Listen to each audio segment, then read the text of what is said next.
Betty, and welcome to Why Are You an Entrepreneur? The Trials and Triumphs. I'm Maureen Edwards, the founder of 8 Simple Steps. And for those of you who tune in every single week, you kind of know the drill. But for those of you who don't, you know that this is where I bring you rock star entrepreneurs who are moving, shaking, making things happen. And we sit down for the next 30 minutes to have a rock star conversation so they can share some words of wisdom, some inspiration, some best practices, their journey. And for my small business owners out there, you will realize you are not alone in the entrepreneurial journey. So, what you're experiencing, I have to tell you, probably very similar to the people I have on here. So, tonight, no exception, I have Pam King.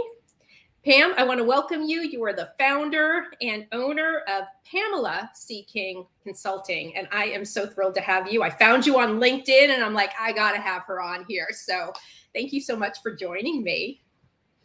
Thank you so much, Maureen, for having me. I am excited to be here with you and grateful for Stephanie Hopkins, who who was a guest on your show and created the connection and sparked the interest and allowed for us to have this opportunity. Absolutely. And that's what it's all about is kind of having this network. One thing leads to another. Stephanie was an awesome guest and I'm so glad it led to us. So I want to dive right in. I usually ask the same question right off the bat. The very first one is why are you an entrepreneur taking over this journey that is so incredibly hard? Can you give us a little bit of an idea of how you got here?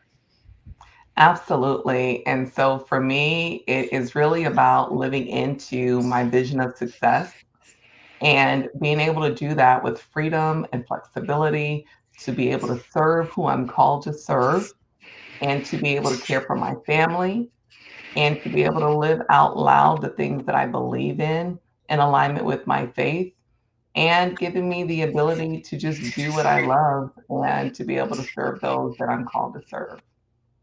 So, how did you get into owning your own business? What was the process? I mean, that's the reason why, but it isn't always that easy. How did you get here? It's not easy. As a matter of fact, I served over 20 years in the Air Force Thank you. as a strategic planner. Thank you. And so I'm used to kind of taking ideas and making them into actionable, tangible, reality. And so after serving 20 years, I moved forward and worked for a nonprofit where it was like a startup in our community. And I helped to grow that local chapter of helping people become better leaders, which was right in my wheelhouse of something I'm extremely passionate about. And then a little bit, about 6 years into that journey as an executive leader in the organization, I was diagnosed with stage 3 breast cancer. And that was in Mm, 2019. And through the grace of God, I got through that very difficult journey and rung the bell during COVID, yeah. which gave me a lot of time to reflect and really think about what it is that I really felt called and passionate to do with this new gift of life that I had been given. And so I started this journey in October of 2020 as the original founder and owner of Classless Conversations, which was just how I show up. It's not about the formality, it's about really connecting with people and having these unboxed, unscripted conversations. But that was a long word and a lot to read. And so I did a little bit of a rebrand and reboot under Horizon Leadership. And after some very challenging experiences with accounting, um, I had to do this summer a reboot and Hmm. step to what is now Pamela C. King Consulting, a very simplified way of serving my audacious clients with audacious visions and bold goals, and allowing me really to lean into the most simplest way of which I serve them well, and shedding all the weight of the things that I thought I needed to be successful and really aligning my vision of success with the way I want to serve my clients. So, what led you to the reboot? I'm just curious as to how that came about because there are a lot of entrepreneurs that start one way and their business evolves, or especially during COVID, a lot of people had to pivot. So, what made you, instead of saying, all right, I'm over with this business, I'm going back to get a real job, what made you decide to reboot? Well, I was at a crossroads actually. And so I was 3 years into the success and growing my business, but I was having some very difficult time trying to find the right advisors that I needed, especially when you're talking about taxes and accounting, and managing state and federal taxes and the decision to go S Corp versus LLC. And I just did not have the right support. And I was spending all of my time, effort, energy, money, and the stress and the anxiety of trying to manage these while trying to find an accountant that was competent and able to support my vision. And so Hmm. I was losing more money than I was making. And I have a family to help take care of. My husband is here, and we have two growing boys, one in high school and another as a sophomore in college. And this summer, I was looking at, the instability of, salary and profit, and I really had to decide, am I going to start over or am I going to start fresh somewhere else? And at the end of the day, I just had to trust that this gift that I have, the passion that I have for serving women and helping them achieve their bold goals, that fire burns so bright within me that I trusted God. I leaned into my community. I shared vulnerably what my struggle was, and my community showed up. My clients stayed with me. They even created referrals. All I had to do was ask for what I Yeah. needed, and be willing and courageous to do something different, to take what felt like failure and use it to refocus me. And in the process, I shed systems and processes and things that I thought I needed, Yeah. that were really overwhelming and slowing me down. And so for me, it was really leaning into what feels right, what works, what doesn't, and not being afraid to let go of what is comfortable as an entrepreneur and lean into what works best right now. Where am I at right now, and what do I need right now to be successful? So, if there's an entrepreneur out there who feels like they're kind of stuck here, what do you think the process is? What would be the first three steps you would give them to get out of that situation? I guess first, fire anybody who isn't working, right, for you. That is it. Sometimes it's good to invest in the things and invest in the experts, that, know how to manage certain things like legal, tax laws and things like that. But sometimes we pay for the things we're scared of failing at. Hmm. And so I would really encourage an entrepreneur that's struggling right now in their business to really ask, what is it that's holding them back? And if it's a person, do they have the right skills? If you find yourself checking behind them and still doing their job while paying them, that's probably not a good fit. But really asking those hard questions to say, what am I holding on to and why am I holding on to it? And what would happen if I let it go? And So, then answering that honestly. I every year I assess my business. I actually do it quarterly, and I a lot of times it's technology. I will get rid of a lot of things sometimes you think you need. But this is exactly what you're talking about, is taking an assessment and not letting it go and go and go until maybe it's too late to even recoup anything out there. And kudos to you for having the strength to pivot, because I think a lot of people would be like, this isn't working. This is not working. All right. So you now have Pamela C. King Consulting. Yeah. Can you share with people out there how you reach your ideal audience? Because that is one of the things that I find a lot of entrepreneurs, they have trouble reaching. They have even more trouble converting. That's like the big one. But you got to reach people before you can get to the conversion. So is there something you're using out there that could help others on how you're reaching people? Honestly, I try different things. And so for one, I'm always learning. And so there's the balance between having marketing support through an agency, or a technical solution. And then there's also knowing and doing a little bit of work and growing on our own. Like there are things we have to learn about our business. We still have to understand the difference between branding and marketing. And so for me, I always have those conversations, and I also listen and lean into and learn from those that do it well.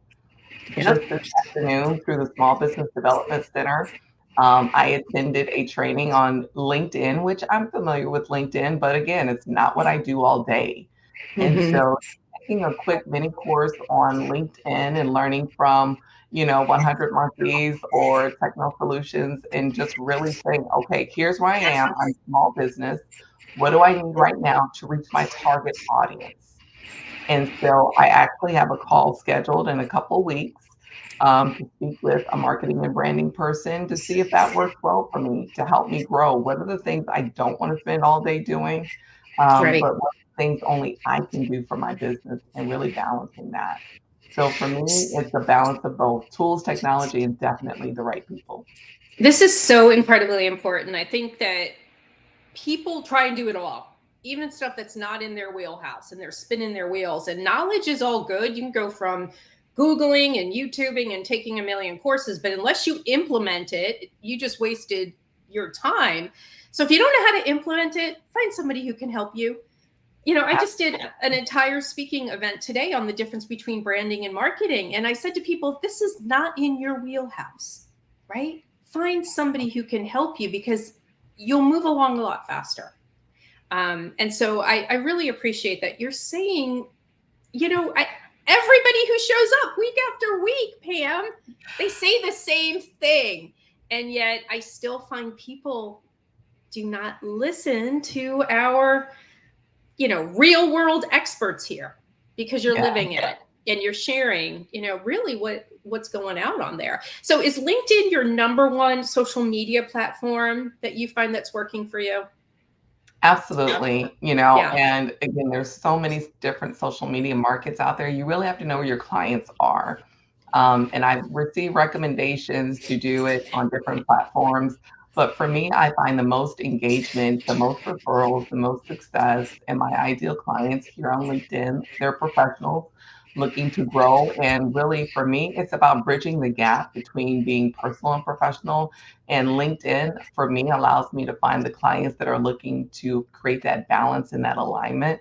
And so this is the platform for me. And I still have my social media hooks and social media on Facebook and all of those things. But I love tools and technology like Hootsuite that can let you post in one area and it goes all through the others.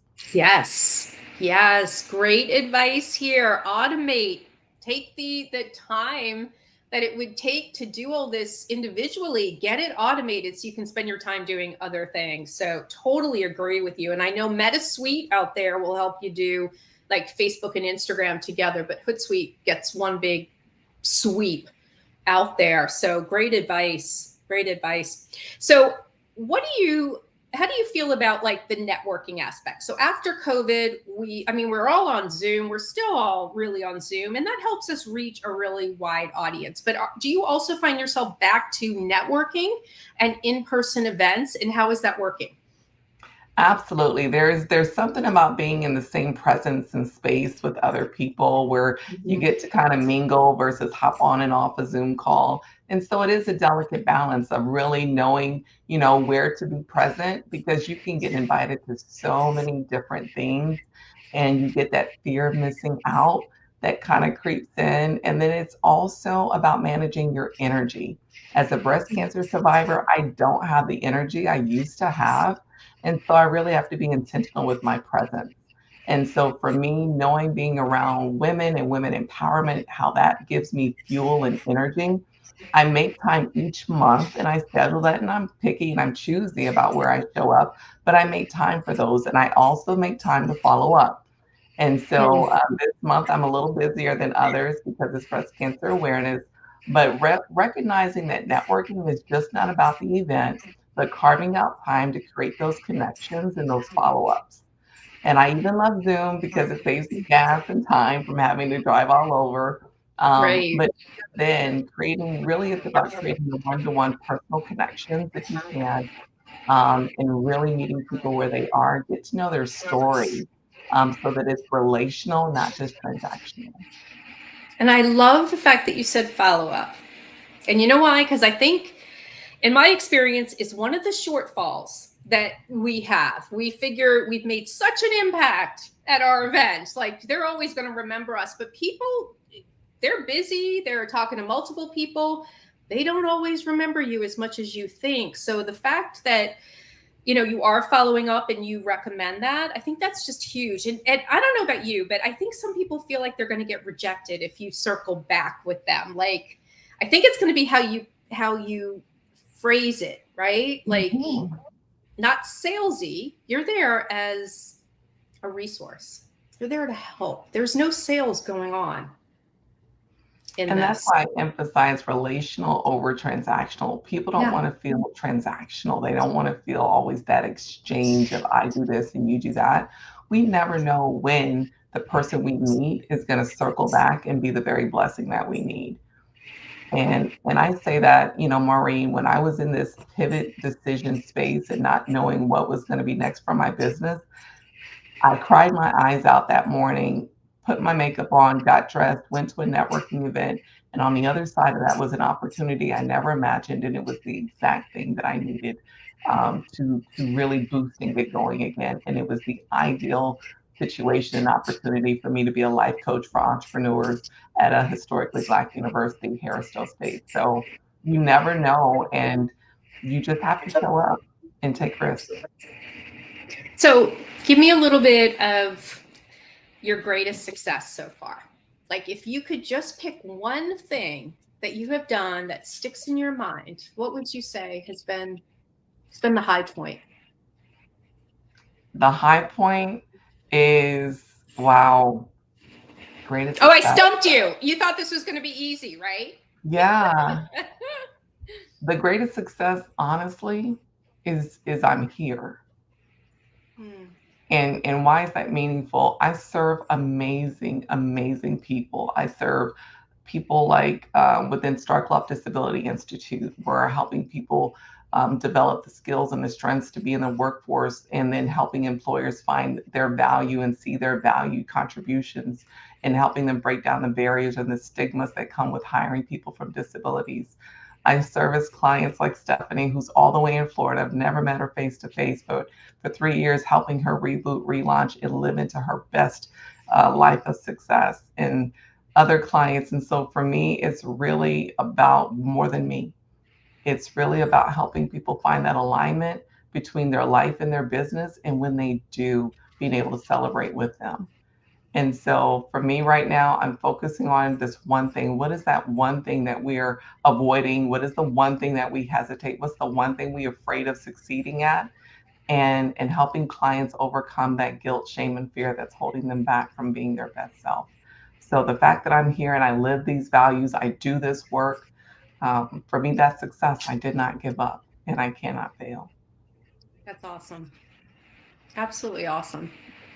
So tell me what's next for your company. Like, where's your vision for 2024? Where do you want to take this? Where do I want to take this?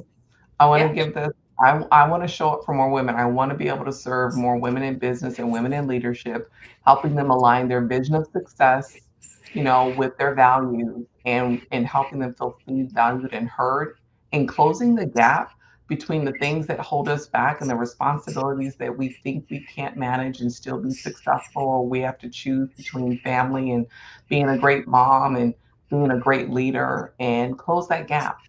And so for success for me means creating a network and helping a network of women come together, grow and expand and show up as their best self, where they feel seen, valued, and heard for what they bring to the table. It doesn't matter if it's the boardroom, it doesn't matter if it is the kitchen table, but helping them live their best life and be who they were called and created to be. So tell everybody So who your ideal client is. Who do you feel like you really serve and can bring value to? Who's out there that you want to say, I'm the person for you? I am the life coach for women in business. I am also the business coach for women in leadership who have audacious and bold goals, but they're scared, they're fearful of either success or failure. They struggle with the guilt of not being home enough or not doing enough. Maybe there's shame that they come from, maybe there's something that they didn't succeed at before, or maybe there's a fear that it won't work or that they won't have support. I'm their person, I'm their champion. I believe in their dreams and their goals, and I help them embrace their voice, how they were created, and their authentic style of leadership so that they can show up wherever they are in life and in business and own it, achieve it, and succeed in it. That's my ideal client, my sisterhood. I give everything for my sisterhood. That is so awesome. All right, so I'm going to throw a curveball here. Shouldn't be hard for you. People are doing what you're doing, Pam, right? There are a lot of life coaches out there.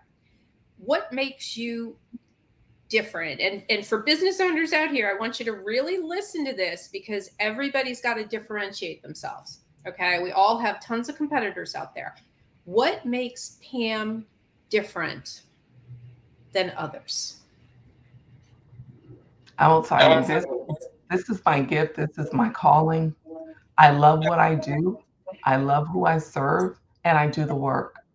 I don't preach at you, I don't talk at you. I'm in it with you. I'm a partner with you, and I do this in life and in business. I don't separate the two. I live my values out loud. I'm vulnerable, I'm transparent. I'm not perfect, but I serve with excellence. I bring the full weight of my military experience, my nonprofit leadership, my experience of training and development and professional growth. I wrap all that up in a box and I let you open it and turn that into the gift that you need to succeed. So, what makes me different? There are a lot of us out here. I'm your champion.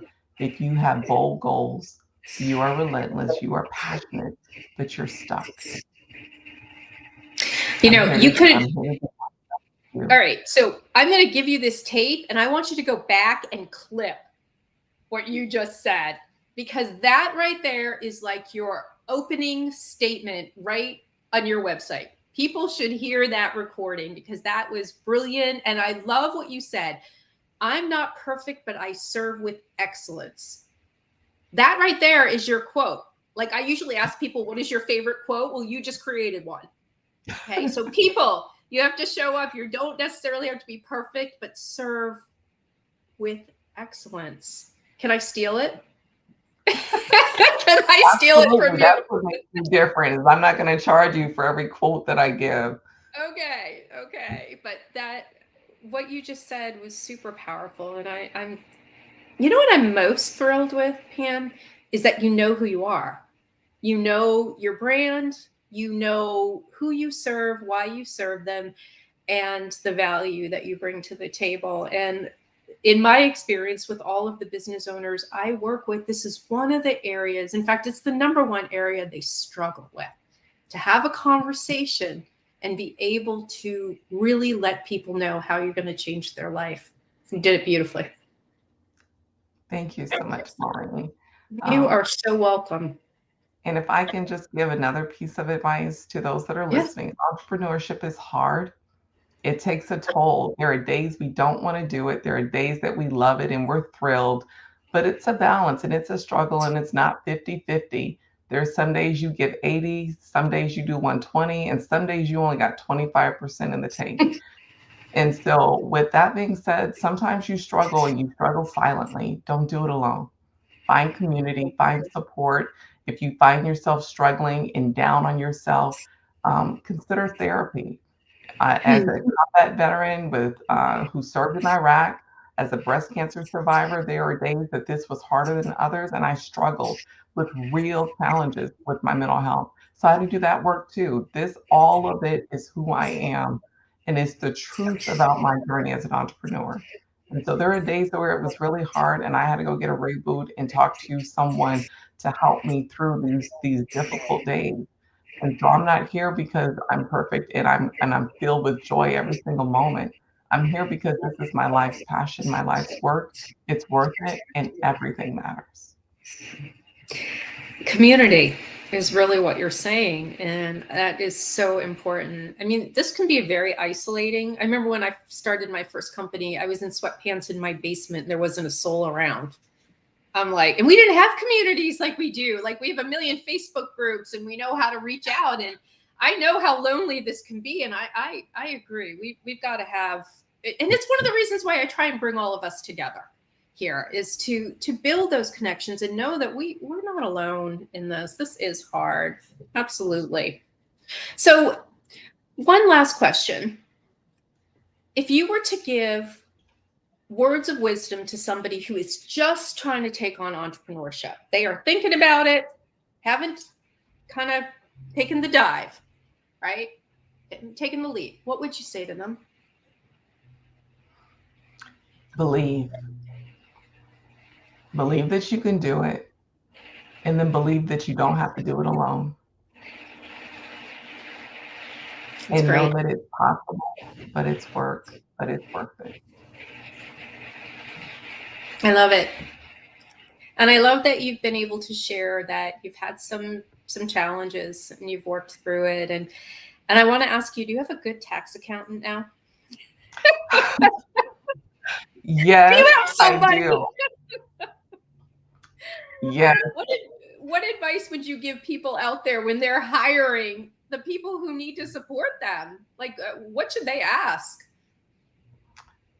experience, look at, longevity. For one, I found that, doing it online in COVID, there was a lot of things that we didn't get to do in person, but having that person, having that localized support where you can go have a face-to-face conversation, sit across from each other and go through the paperwork, look at their credentials, look at who their clients are, and Mm. more than just what their website says they do, ask them how they do it. And if they can't explain that to you, if they can't give you that in a written form, have that documented, um, you may want to look and keep looking. And then also recognize that there are things that you know how to do, and there are systems like QuickBooks that can assist you. So don't spend out of fear. Spend out of wisdom and investment. What amazing advice. Do not spend out of fear. Oh my gosh. Pam, I could like talk with you like for the next 5 hours. We only have a few minutes left, but you have just dropped so many rock star words of wisdom. This is why I have people like you on here because what you gave, like I'm going to be clipping all this stuff. Okay, I am. So tell everybody out there how they can get a hold of you so that they can work with you. Absolutely. So if you want to get a hold of me, go to my website because there you'll be able to see all the different areas that I specialize in. I can't serve everybody and I'm not trying to. And so if you go to you go to uh look, I almost couldn't even remember, but if you go to Okay. pckingconsulting.com, pckingconsulting.com, you can go to my service page, see the services I offer, see if it's a good fit for you, and then click on contact. There's a contact form there where you can select what you're interested in. It will come right to me and I will respond directly to you. And so I'd say that is the best way because it gives people an opportunity to see what it is I do and what I specialize in and if they're a good fit. And then from there, we have a conversation about your vision of success and how I can best serve and support you in achieving your full vision. That's awesome. And they can find you on LinkedIn too, right? They can Absolutely. Look connect for with me, you. Pamela C. That's why I always it's Pamela C. King. If you go to Pamela King, you're not going to get me. So go to Pamela C. King on LinkedIn, or if you're on LinkedIn, Pamela C. King for Success, and you'll get me on LinkedIn. Awesome. Well, I hope that you're going to be coming back in 2024 to give us an update on how this is going because I would absolutely love to have you back. So I hope you're going to make that commitment now, right? I'm locking you in. I'm making the commitment now. I will be here. You send me the invitation, and I will be sharing all the amazing things that have happened between today and that time next year. So Love it. Thank you so much, Pam, for tuning in tonight. And for all of you who have joined us, thank you so much for being here. I hope you picked up a few words of wisdom, because what Pam has dropped tonight, she's a rock star. And for anybody who's an entrepreneur out there, you're a rock star too. And I would love to hear your story. And I have an audience who needs to hear it. They want to hear what your journey is and how you can help them. So please reach out to me. Certainly, I'm live. You can do it Facebook Live, YouTube Live, LinkedIn. All of those profiles of 8 Simple Steps. You can go ahead and let me know that you're interested. And if you're having trouble right now converting customers despite all the marketing you're doing, and you even have a strong online presence and it's still not happening, please reach out to me. Let's have a conversation. Let's identify the gaps and opportunities, and let's get on a roadmap for converting simply. So I hope to see all of you next week. And thank you again, Pam. Take care, everybody. Take care.